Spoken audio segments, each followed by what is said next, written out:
કેમ છો મિત્રો? આશા રાખું છું મજામાં હશો.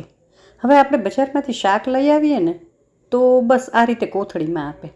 હવે આમને આમ જો કોથળી જો ફ્રીજમાં મૂકી દઈએ તો શાક આપણા જરાય ટકે નહીં. કેમ ટકાવવા ને વધારે વખત એ હું તમને આજ કહીશ. ટૂંકમાં આજ કિચન ટિપ્સ મળવાની છે તમને, કોઈ રેસીપી નથી. હવે મેં ગાજર લીધા છે, 500 ગ્રામ જેવા ગાજર લીધા છે. બસ એને મેં છોલી ઉપર નીચેથી કાઢી છોલી અને આવી રીતે સ્લાઇસમાં કટ કરી લઈશ. બધું શાક પહેલાં ધોવું જરૂરી છે. ધોતા જ હોય છતાં કોકની કમેન્ટ એવી આવે કે ભાઈ ધોવાના નહીં, તો બધું જ પહેલાં ધોઈ લેવાનું સરસ રીતે. પછી આમ સુધારી અને આ હું છે ને ડબ્બો એ ફ્રીઝરમાં રાખી દઈશ. કારણ કે બહાર ગાજર કેટલા દિવસ રહે અને આટલા બધા ગાજર તો આપણે ખાતા ન હોઈએ, સંભારો કરીએ કેટલું કરીએ, એટલે ફ્રીઝરમાં રાખીશ. હવે કોથમીર, તો કોથમીર ધોવાની નથી આપણે, પહેલાં એ જ્યારે નાખીએ ને ત્યારે ધોવાની છે. અત્યારે ખાલી આ સૂતળી કાઢી એની બાંધેલી જ હોય છે. એના થોડાક જે ડાંખળાના ભાગ હોય એટલો કાપી અને કિચન ટોવેલ અથવા તો ટિશ્યુ પેપર લઈ લેવાનું છે, જે યુઝ કરતા હો. બસ આની બે રીત હું દેખાડીશ તમને કોથમીર સાચવવાની.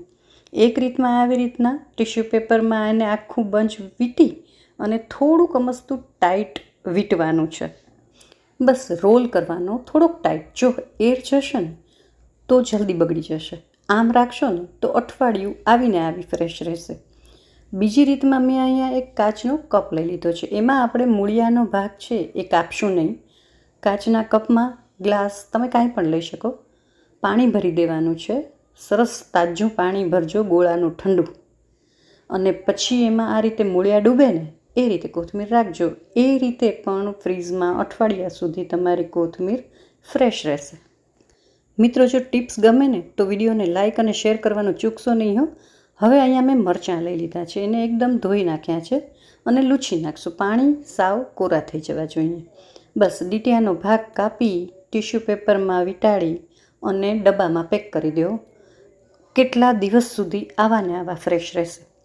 એવી રીતે કોથમીરના જે રોલ બનાવ્યો ને એ પણ તમે ડબ્બામાં મૂકી શકો.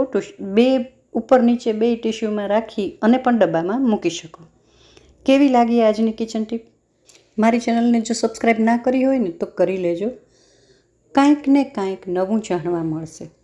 બસ આ રીતે કરી અને ખાલી ફ્રીઝમાં ડબ્બામાં મૂકી દેવાનું. ચાલો ફરી મળીએ નવા વિડીયોમાં. આવજો.